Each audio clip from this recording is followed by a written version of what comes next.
আসসালামু আলাইকুম প্রিয় দর্শক, চ্যানেল আই সংবাদে স্বাগত। আপনাদের সঙ্গে আছি আমি সামির হোসেন। বিস্তারিত সংবাদের শুরুতে জানিয়ে দিচ্ছি ফ্রেশ প্রিমিয়াম টি সংবাদ শিরোনামগুলো। স্কুল পর্যায়ে নতুন শিক্ষাক্রমে ষান্মাসিক সামষ্টিক মূল্যায়ন শুরু। সারা দেশে ষষ্ঠ থেকে দশম শ্রেণী পর্যন্ত অভিন্ন প্রশ্নপত্র পরীক্ষা। নতুন পেনশন স্কিম প্রত্যাহার দাবিতে বিশ্ববিদ্যালয়ের শিক্ষক কর্মচারীদের কর্মবিরতির তৃতীয় দিন। বৃহস্পতিবার ওবায়দুল কাদেরের সঙ্গে বৈঠক। উত্তরপ্রদেশে ধর্মীয় অনুষ্ঠানে পদপিষ্ট হয়ে 121 জনের প্রাণহানিতে ভারতের শোক, আয়োজকদের বিরুদ্ধে মামলা। সিলেটে বন্যা পরিস্থিতির আরও অবনতি ও বিভিন্ন জেলায় অপরিবর্তিত, সড়ক ও জনপথ ডুবে যাওয়ায় ভোগান্তিতে লাখো মানুষ। অবহেলায় নষ্ট হয়ে গেছে 2,500 কোটি টাকার 1,10,000 ইভিএম, আগামী নির্বাচনে ব্যবহার অনিশ্চিত।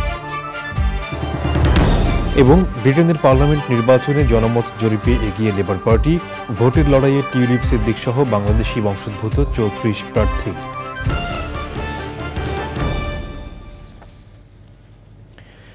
সংবাদ শিরোনামগুলো জানাচ্ছিলাম। এখনকার এই সংবাদ আয়োজন একই সঙ্গে চ্যানেল আই ইউটিউব চ্যানেল এবং চ্যানেল আইয়ের ওটিটি প্ল্যাটফর্ম আই স্ক্রিনে লাইভ স্ট্রিম হচ্ছে। এবার বিস্তারিত। নতুন শিক্ষাক্রমে ষষ্ঠ থেকে নবম শ্রেণীর ষান্মাসিক সামষ্টিক মূল্যায়ন সারা দেশে একযোগে শুরু হয়েছে। এবারই প্রথম কেন্দ্রীয়ভাবে প্রশ্নপত্র প্রণয়ন করা হয়েছে। আগের পদ্ধতির চেয়ে নতুন এই পদ্ধতিকে আনন্দের বলছেন শিক্ষার্থীরা। মোস্তফা মল্লিকের রিপোর্ট। পরীক্ষার আগে স্বাভাবিকভাবেই শিক্ষার্থীদের চিন্তার শেষ থাকে না। টানা 3 ঘন্টার পরীক্ষায় যাতে সব প্রশ্নের উত্তর দিতে পারে সেজন্য একই পড়া বারবার পড়ার নির্দেশনা থাকে অভিভাবক ও শিক্ষকদের। তবে নতুন শিক্ষাক্রমের এই মূল্যায়ন টানা 5 ঘন্টার হলেও বিরক্তি নেই শিক্ষার্থীদের। প্রথমে লিখিত পরীক্ষা, এরপর বিরতির পর দলীয় কাজ, এরপর শিক্ষকের সঙ্গে সাক্ষাৎকার। সব মিলিয়ে শিক্ষার্থীরা বলছেন নতুন পদ্ধতির এই মূল্যায়নে লেখাপড়ার বাড়তি চাপ নেই তাদের। আমাদের এখানে কাজটি দেওয়া হয়েছে যে নিজ পরিবার সম্পর্কে লিখব, অন্যদের সঙ্গে কাজ করে কাজটি আমরা এখন কাজটি করছি। বই নাও পড়ে থাকে ঠিকমতো, অতটা না, কম বেশি পড়লেও সে পারবে। আমার মতে যে প্রত্যেকদিন যে শিক্ষার্থী আসবে, পড়াশোনায় মনোযোগ দিবে, টিচারদের কথা শুনবে, তারা এমনিতেই পারবে। আগের নিয়মে স্কুলে নিয়মিত উপস্থিতি, ব্যবহার, সততা, নেতৃত্বের গুণাবলী, পরিষ্কার পরিচ্ছন্নতার জন্য কোনো নম্বর ছিল না। সব নম্বরই ছিল পরীক্ষায় লেখার উপর। তবে নতুন নিয়মে এর সব কিছুরই মূল্যায়ন আছে। শিক্ষকরা বলছেন মূল্যায়ন এখন আর মুখস্থ নির্ভরতার উপর সীমাবদ্ধ নয়। যে স্টুডেন্ট কতটা ভদ্র বা কতটা সুন্দর করে একটা বিষয় প্রেজেন্ট করতে পারছে, স্কুলে কত রেগুলারলি আসছে, এই বিষয়গুলো কিন্তু ছিল। মূল রেজাল্টটা কখনোই এগুলিকে আমরা তুলে ধরতাম। এখন আমরা যেহেতু গতানুগতিক একটা বিষয় বা দীর্ঘদিন চলে আসছে, এটা থেকে বেরোতে একটু সময় লেগে যাবে, বাট বিষয়টি কিন্তু স্টুডেন্টরা খুব আনন্দের সাথে নিয়েছে। তবে সব জায়গার চিত্র এক নয়। সারা দেশে এই পরীক্ষা শুরুর নির্দেশনা থাকলেও রাজধানীর তেজগাঁও শিল্পাঞ্চল সরকারি প্রাথমিক বিদ্যালয়ে গিয়ে দেখা গেছে পরীক্ষা শুরুর কথা জানে না এই বিদ্যালয়ের শিক্ষার্থীরা। আজকে তো একটা পরীক্ষা আছে না, আজকে কোনো পরীক্ষা নেই, আমাদের জানাই নেই স্যার। ঈদের ছুটির শেষে বুধবার বিদ্যালয় খোলার প্রথম দিনে বেশিরভাগ শিক্ষার্থী না আসায় বাধ্য হয়েই পরীক্ষা নেওয়া যায়নি বলছেন শিক্ষকরা। অর্ধেক কিছু অনেক কম আসছে, এই জন্য লেখা সম্ভব হচ্ছে না, তা আমরা এটা পরবর্তী পর্যায়ে নিয়ে নেব। ষান্মাসিক সামষ্টিক মূল্যায়ন কার্যক্রম চলবে আগামী 30শে জুলাই পর্যন্ত। Mostafa Mallik, Channel I, Dhaka. ভারতের উত্তরপ্রদেশে ধর্মীয় অনুষ্ঠানে পদপিষ্ট হয়ে মৃতের সংখ্যা বেড়ে 121 জনে দাঁড়িয়েছে। নিহতদের অধিকাংশই নারী। আহতদের মধ্যে 28 জন হাসপাতালে চিকিৎসাধীন। মর্মান্তিক এই ঘটনায় ভারত জুড়ে শোক চলছে। পদপিষ্ট হয়ে মৃত্যুর ঘটনায় সৎসঙ্গ অনুষ্ঠানের আয়োজক কমিটির বিরুদ্ধে মামলা করেছে পুলিশ। তবে এফআইআর থেকে স্বঘোষিত ধর্মগুরুর নাম বাদ রাখায় সমালোচনা চলছে। দুর্ঘটনার কারণ অনুসন্ধানে তদন্তের নির্দেশ দিয়েছেন উত্তরপ্রদেশের মুখ্যমন্ত্রী যোগী আদিত্যনাথ।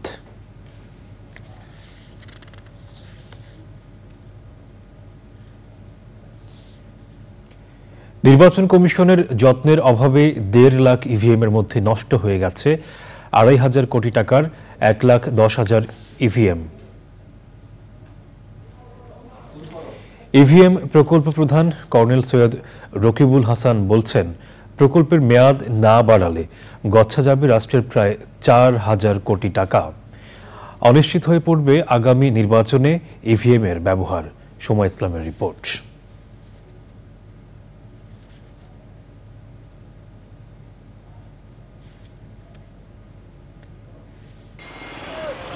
2018 সালে 5 বছরের জন্য প্রায় 4,000 কোটি টাকার ইভিএম প্রকল্প হাতে নেয় ইসি। কেনা হয় 1.5 লাখ ইভিএম। প্রতিটি ইভিএম কিনতে খরচ হয় 2,35,000 টাকা। এসব ইভিএমের জীবনকাল 10 বছর বলা হলেও 5 বছরের মাথায় অকেজো হতে থাকে একের পর এক ইভিএম। যত্নের অভাবে দিন দিন রাষ্ট্রীয় অপচয়ের মহা উৎসবে পরিণত হয়েছে রাজনৈতিকভাবে অমীমাংসিত এই প্রকল্প। মেইনটেনেন্সের অভাবেই মূলত আমাদেরগুলো নষ্ট হয়েছে। আমরা 2/3 মেশিনের অ্যারাউন্ড 1,10,000 হলে আপনার কত প্রায় 2,500 কোটি টাকার মতো মেশিন আমাদের এখন এই মুহূর্তে আমরা ব্যবহার অনুপযোগী আমরা বলতে পারি। আমাদের আসলে ইভিএম মেইনটেনেন্সের জন্য আমাদের যে দক্ষতা দরকার সেই জনবলটা আমাদের প্রকল্পেও নেই। এই জনবলটা আমাদের কমিশন বা সচিবালয়তে নেই। প্রকল্প প্রধান বলছেন, 5 বছরের ইভিএম প্রকল্পটির মেয়াদ ইতিমধ্যে 1 বছর বাড়ানো হয়েছিল। আরও 1 বছর বাড়াতে আবেদন করা হয়েছে পরিকল্পনা কমিশনে। আমাদের এই প্রকল্পটা ছিল 3,825 কোটি টাকার একটি প্রকল্প। ঝুলে রাখলে বা আমরা অনুমোদন না পেলে আমাদের সামনে 31 জুলাই বা জুলাই মাসের লাস্ট উইকে আমাদের অনেকগুলো পৌরসভা ইলেকশন আমাদেরকে রেসপন্সিবিলিটি দিয়েছে। তো আমাদের যেটা আছে, আমাদের যারা স্টাফ যারা বিশেষ করে আমাদের সিস্টেমের সাথে ইনভলভ আছে, যারা ডাটা কাস্টমাইজেশন করে, আমাদের মেইন সার্ভারে কাজ করে, তাদের অ্যাপয়েন্টমেন্টটা হওয়া জরুরি। ইসি মনে করছে ভারতীয় ইভিএম অল্প খরচের এবং বিশ্বাসযোগ্য।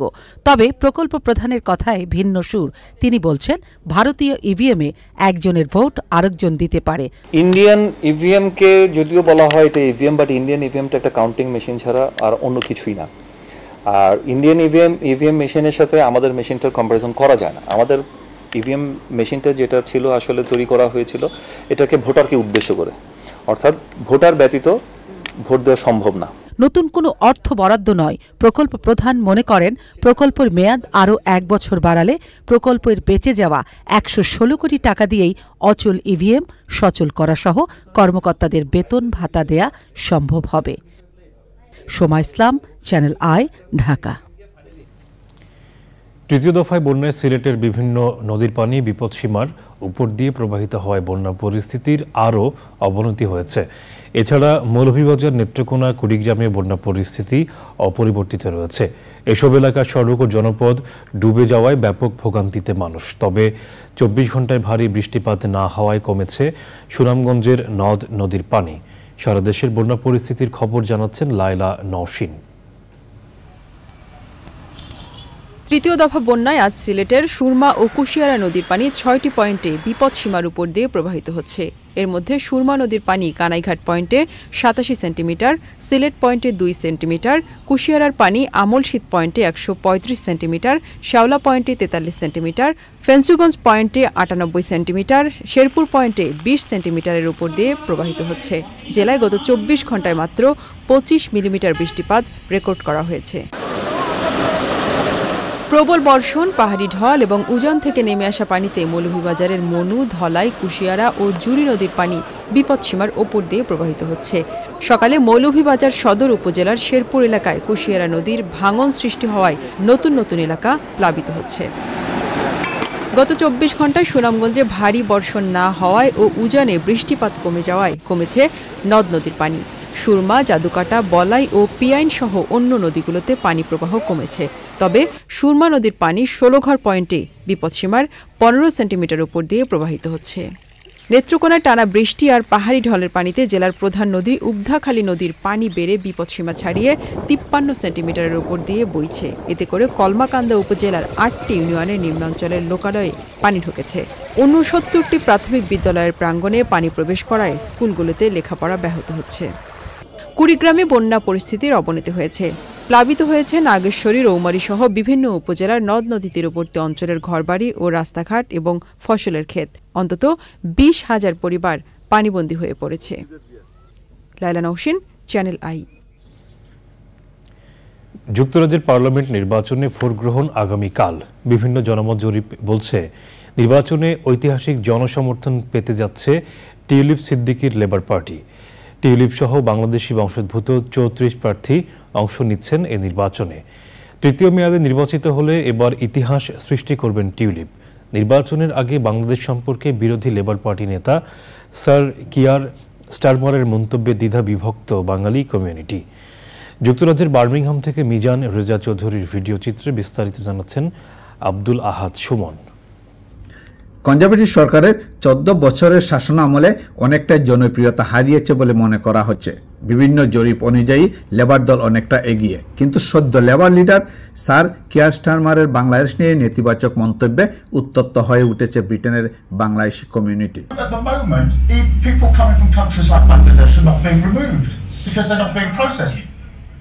লেবার লিডার বিভিন্ন গণমাধ্যমে বাংলাদেশের নাম উদাহরণস্বরূপ উল্লেখ করা হয়েছে বললেও বিতর্ক থামছেই না। I'm very concerned about any upset I may have caused. That certainly wasn't my intention. I didn't mean to offend anyone or upset anyone, and I'm genuinely concerned that I have done so, not least because the relationship between Labour and the Bangladeshi community is very, very strong. ব্রিটেনের asylum record অনুযায়ী asylum আবেদনে বাংলাদেশের অনুপাত অনেক নিচে। তারপরও বাংলাদেশের নাম উল্লেখ করে বাংলাদেশকে নেতিবাচক দৃষ্টিকোণ থেকে দেখা হয়েছে বলে মনে করেন অনেকেই। রাজনীতিতে যুগ যুগ ধরে বাঙালিরা লেবার পার্টিকে সমর্থন দিয়ে যাচ্ছে, কিন্তু লেবার নেতা কিয়ার স্টারমারের মন্তব্যে আমরা প্রবাসী বাংলাদেশিরা খুবই হতাশাগ্রস্ত হয়েছি এবং মর্মাহত হয়েছি। নির্বাচনে বাংলাদেশি বংশোদ্ভূত মোট 34 জন প্রার্থী অংশগ্রহণ করছেন। পুরনোদের মধ্যে অনেকে আবারও নির্বাচিত হওয়ার সম্ভাবনা রয়েছে এবং বিগত 3 মেয়াদে বিভিন্ন সেক্টরে শ্যাডো মিনিস্টার হিসেবে দায়িত্ব পালনকারী টিউলিপ সিদ্দিকী পাস করলে লেবার সরকারের মন্ত্রী হওয়ার সম্ভাবনা রয়েছে বলেও মনে করেন সাংবাদিক ও মানবাধিকার কর্মী ব্যারিস্টার তারেক চৌধুরী। এবং তাতে লেবার পার্টি সরকার গঠন করবে এটা প্রায় নিশ্চিত, বিভিন্ন জরিপে আসছে, এবং বিপুল সংখ্যাগরিষ্ঠতা নিয়ে সরকার গঠন করবে। গত 100 বছরের ইতিহাসে এই ধরনের সংখ্যাগরিষ্ঠতা হয়নি বা কোনো সরকার পায়নি, এই ধরনের সংখ্যাগরিষ্ঠতা পাবে। এবং সেই নির্বাচনে লেবার বিজয়ী হলে ব্রিটিশ বাঙালি 2 জন যদি তারা নির্বাচিত হন এমপি, রোশনারা আলী এবং টিউলিপ সিদ্দিক, দুজনই ছায়া মন্ত্রিসভায় যেহেতু রয়েছেন, তারা সরকার গঠন করলে মন্ত্রী হবেন, এটা প্রায় নিশ্চিত। ব্রিটেনের ভোট ব্যাংক কত বাঙালি কমিউনিটি আজ দ্বিধা বিভক্ত। লেবার লিডারের এমন মন্তব্যে শেষ বেলায় হিসেব নিকেশে পাল্টে যেতে পারে নির্বাচনী ফলাফল, এমনটি আশঙ্কা করছেন অনেকেই। সকল জল্পনার অবসান ঘটিয়ে শেষ পর্যন্ত কোন দলটি সরকার গঠনের সুযোগ পায় তা জানা যাবে আগামী বৃহস্পতিবার। যুক্তরাজ্যের বার্মিংহাম থেকে আব্দুল আহাদ সুমন, চ্যানেল আই। ছাদকৃষির প্রয়োজনীয়তা নগরবাসীর কাছে তুলে ধরতে নভেম্বরে ছাদকৃষি মেলা আয়োজন করতে যাচ্ছে ঢাকা উত্তর সিটি কর্পোরেশন। ছাদকৃষিতে আবাসন কর রেয়াত বাছাই পদ্ধতি নির্ধারণে ঢাকা উত্তর সিটির সভায় মেয়র আতিকুল ইসলাম এই ঘোষণা দেন। তানভীর আশিকের রিপোর্ট। স্থানীয় সরকার, পল্লী উন্নয়ন ও সমবায় মন্ত্রণালয় গত বছর ঘোষণা দেয় সিটি কর্পোরেশন ও পৌরসভা এলাকায় পরিকল্পিত ছাদকৃষিতে আবাসন কর মওকুফের। এরই ধারাবাহিকতায় রিবেটযোগ্য ছাদকৃষি বাছাই পদ্ধতি নির্ধারণ সম্পর্কে খসড়া নীতিমালা তৈরির সভা। ছাদে যে ধরনের গাছ লাগানো দরকার এই সম্পর্কে একটা পরামর্শ আমাদের হর্টিকালচার বিভাগ থেকে আসা দরকার। আমরা যে ওয়েস্ট ম্যানেজমেন্ট করি সিটি কর্পোরেশনের মধ্যে, এই ওয়েস্টটাকেই যদি লিঙ্ক আপ করা যায় ছাদ কৃষির সাথে, আমার মনে হয় যে ওয়েস্ট ম্যানেজমেন্টও অন্যভাবে বুস্ট আপ হবে স্যার, সে তাকে আমরা রিবেটটা দিতে পারবো। আর এর চেয়ে বড় চ্যালেঞ্জ হলো এটাকে মনিটরিং এ রাখা। কোন গাছ কম পানি ব্যবহার করে, কম পানি ব্যবহার করেও ফুল ও ফল দেয়, সবজি হয়, এই দিকটা আলোচনা করা যেতে পারে। আমরা এখন সোলার সিস্টেমটা রাখেছি, why not to harvest the rain water, এই প্ল্যানের মধ্যে রাখতে হবে। সভায় ছাদকৃষি আরও ব্যাপকভাবে ছড়িয়ে দিতে বিভিন্ন পদক্ষেপের কথা তুলে ধরেন ঢাকা উত্তর সিটি কর্পোরেশনের মেয়র। অনেকে বলছে আমরা তো ফ্ল্যাটে থাকি, তাহলে আমরা কি ট্যাক্স কনসেশন পাবো না? এই কমপ্লেক্সটাকে কিভাবে আমরা একটা স্ট্যান্ডার্ড ফরমেশনের মধ্যে নিয়ে আসতে পারবো, দ্যাট ইজ আওয়ার চ্যালেঞ্জ। ছাদ বাগানের আরেকটা নাম কিন্তু শায়েখ Siraj, it is a brand, কিন্তু এটাকে আমরা প্রপার কিভাবে ইউটিলাইজ করব সেটি করার জন্য নীতিমালা তৈরিতে পরামর্শ দেওয়ার পাশাপাশি ছাদ কৃষির সামাজিক আন্দোলন ছড়িয়ে দিতে এলাকাভিত্তিক ছাদ কৃষি মেলার আয়োজনের আহ্বান জানান কৃষি উন্নয়ন ও গণমাধ্যম ব্যক্তিত্ব শাইখ সিরাজ। একদম এলাকা ভিত্তিক আয়োজনটা, এতে হবে কি ওই প্রোডাক্টটা সে ওইখানেই বিক্রি করবে, এর যে মজা, এর যে আনন্দ। আর দ্বিতীয় কথা হচ্ছে এই মোটিভেশনটাই আস্তে আস্তে ছড়াবে। যে ছাদ কৃষি করছে পরোক্ষভাবে সে সমাজকে, দেশকে, পরিবেশকে অনেক কন্ট্রিবিউট করছে। নভেম্বরে ছাদ কৃষি প্রদর্শনী মেলা আয়োজন করতে যাচ্ছে ঢাকা উত্তর সিটি কর্পোরেশন। ছাদ কৃষি নিয়ে আমরা একটি কম্পিটিশনে যাচ্ছি, আমরা প্রদর্শনী হবে একটা, সেই প্রদর্শনীর মাধ্যমে অন্যরাও কিন্তু আরো বেশি উৎসাহিত হবে। চ্যানেল আইটার পার্টনার থাকবে এবং চ্যানেল আই টোটাল এটাকে করবেন, আমরা ফাইন্যান্স দিয়ে এটাকে কিভাবে নগরকে সবুজ ও বাসযোগ্য করে তোলার পাশাপাশি নগরবাসীর পুষ্টির বড় একটি যোগান আসবে ছাদ কৃষি থেকে, এমন প্রত্যাশায় নানা রকম উদ্যোগ নিচ্ছে নগর কর্তৃপক্ষ। Tanfir Ashik, Channel I, Dhaka. Pension সংক্রান্ত প্রজ্ঞাপন বাতিলে শিক্ষক, কর্মকর্তা, কর্মচারীদের আন্দোলন অচল হয়ে পড়েছে ঢাকা বিশ্ববিদ্যালয়ে একাডেমিক এবং প্রশাসনিক কার্যক্রম। এই অবস্থায় আওয়ামী লীগের সাধারণ সম্পাদক ওবায়দুল কাদের আগামীকাল শিক্ষক নেতাদের সাথে আলোচনায় বসার কথা জানিয়েছেন। মিথিলা নাজরিনের রিপোর্ট। অর্থ মন্ত্রণালয়ের জারিকৃত পেনশন সংক্রান্ত প্রজ্ঞাপনকে বৈষম্যমূলক দাবি করে তা বাতিলে আন্দোলন করছেন ঢাকা বিশ্ববিদ্যালয়ের শিক্ষক, কর্মকর্তা এবং কর্মচারীরা। তৃতীয় দিনের মতো এই আন্দোলনে স্থবির ঢাকা বিশ্ববিদ্যালয়ের সার্বিক কার্যক্রম। ঢাকা বিশ্ববিদ্যালয় সহ দেশের ৩৫টি সরকারি বিশ্ববিদ্যালয় একযোগে এই আন্দোলনে একাত্মতা পোষণ করেছে। কাদের আবার কথা বললেন যে ঠিক আছে ৭ জন বা ৮ জন তোমরা আসো, এরকম আর কি। প্রত্যেক স্কিম প্রত্যাহার করে আমাদের স্বতন্ত্র বেতন স্কেলে আসা ছাড়া আমাদের গত্যন্তর নেই। আর একটা জিনিস যে ২০১৫ সালে আমাদের সাথে যে জাতীয় বেতন স্কেলে যে আমাদের সাথে একটা সিদ্ধান্ত হয়েছিল যে আমাদেরকে সুপার গ্রেড দেওয়া হবে, সেটা তো সিদ্ধান্তই হয়েছে, সেটা দিয়ে দেওয়া হোক। এটাই হলো আমাদের মূল দাবিগুলো। হল, প্রশাসনিক ও একাডেমিক ভবন সহ সকল পর্যায়ের কর্মকর্তা কর্মচারীরা বেলা ১০টা থেকে এই আন্দোলনে যোগ দেন। তারা বলছেন, বর্তমান অর্থবছর থেকে চালু হওয়া প্রত্যয় স্কিমে মূলত তারা মূলধন হারাচ্ছে, বিনিময়ে কিছুই পাচ্ছেন না। শুধু 12টি সুবিধা বঞ্চিত হচ্ছে না, আমরা চাকরি জীবন শেষে শূন্য হাতে বাড়ি ফিরে যাওয়ার একটি পথ এই প্রত্যয় স্কিমে তৈরি করেছে। প্রত্যয় স্কিম নামে যে পেনশন ব্যবস্থাপনা সরকার আমাদের উপর চাপিয়ে দিয়েছে, আর বর্তমান চলমান যে পেনশন ব্যবস্থাপনা পুরোটা রিভার্স। অবসরের পরে প্রায় আমরা ২০ লক্ষ টাকার মতো লুজার হচ্ছি এবং আমরা এখন যে পেনশন স্কিমে যে আমাদের সুবিধা প্রায় ১ কোটি টাকার উপরে যে সুবিধাটা পাচ্ছি, ওটা বিনা আমাদের কোনো ইনভেস্ট ছাড়া সেই সুযোগ থেকে আমরা প্রত্যাখ্যান হচ্ছি। স্বায়ত্তশাসিত প্রতিষ্ঠানের কর্মকর্তা কর্মচারীরা সরকারের এই বৈষম্যমূলক সার্বজনীন পেনশন স্কিম প্রত্যয়ের বিরুদ্ধে আমরা একসাথে আন্দোলন করছি। আমাদের দাবি একটাই, আমরা এই প্রত্যয় স্কিম আমরা চাই না। আমরা আমাদের যে সুযোগ সুবিধা ছিল, আমাদের আগের সুযোগ সুবিধাতে আমরা ফিরে যেতে চাই। দাবি আদায় না হওয়া পর্যন্ত আন্দোলন চলবে বলে ঘোষণা দিয়েছেন বিশ্ববিদ্যালয়ের সকল পর্যায়ের চাকরিজীবীরা। Mithila Naznin, channel I, Dhaka. সংবাদের এই পর্যায়ে নিচ্ছে বিরতি, আর বিরতির পর জানিয়ে ফিরছি।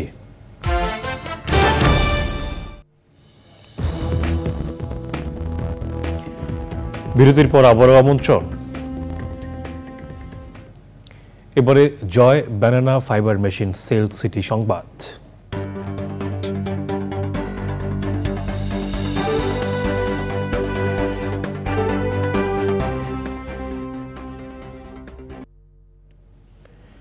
রাজশাহী সিটি কর্পোরেশনের বিভাগীয় ও শাখা প্রধানদের সমন্বয়ে মতবিনিময় সভা হয়েছে। প্রধান অতিথি ছিলেন city mayor AHM Khairuzzaman Liton. সভায় প্রধান অতিথির বক্তব্যে মেয়র বলেন, নগরবাসীর সেবার প্রতিষ্ঠান রাজশাহী সিটি কর্পোরেশন, তাই নাগরিক সেবা নিশ্চিতকরণে কর্মকর্তা কর্মচারীদের দায়িত্বশীল ভূমিকা পালন করতে হবে।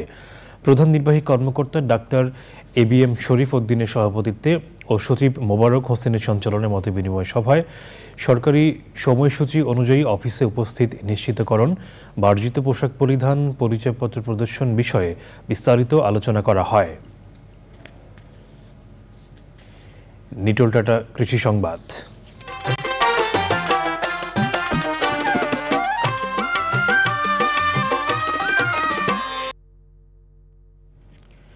কুড়িগ্রামে নদ নদীর পানি বেড়ে যাওয়ায় নিম্নাঞ্চলের বীজতলা, পাট, কাউন, চীনাবাদাম, পটল, ঝিঙে ও কাঁচামরিচ সহ বিভিন্ন ধরনের শাক সবজির ক্ষেত ডুবে গেছে। বন্যায় ক্ষতিগ্রস্ত হয়েছেন এ অঞ্চলের কয়েক হাজার কৃষক।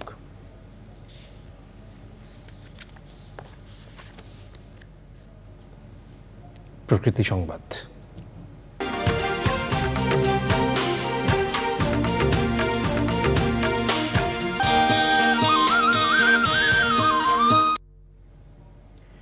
ফেনীর মুহুরী নদীর 4টি স্থানে বাঁধ ভেঙে প্লাবিত হয়েছে অন্তত 10টি গ্রাম। কয়েকশো পরিবার পানিবন্দী হয়ে পড়ার পাশাপাশি ডুবে গেছে ফুলগাজী বাজার। ফেনী পরশুরাম আঞ্চলিক সড়ক ডুবে যাওয়ায় জনদুর্ভোগ চরমে। স্থানীয়দের অভিযোগ, বর্ষার বাঁধটি ভেঙে গেলেও স্থায়ী সমাধানে কোনো উদ্যোগ নেয়নি কর্তৃপক্ষ।